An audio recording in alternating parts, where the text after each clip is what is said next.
সুপ্রিয় দর্শক, দেখুন গ্রামের কত সুন্দর দৃশ্য।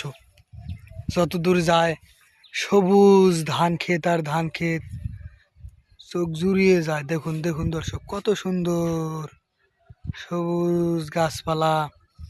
মানে কি বলবো আপনাদের, এই জায়গায় আসলে যার মন বইয়ের কারণে বা যে কোনো কারণে ভেঙ্গে চুরমার হয়ে গেছে,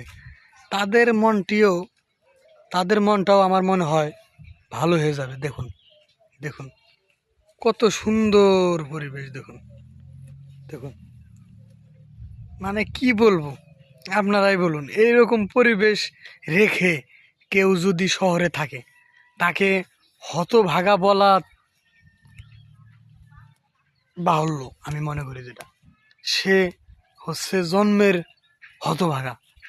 এই প্রাকৃতিক দৃশ্য, এই লীলাভূমি, আহ সেই কি বলবো দর্শক, আহ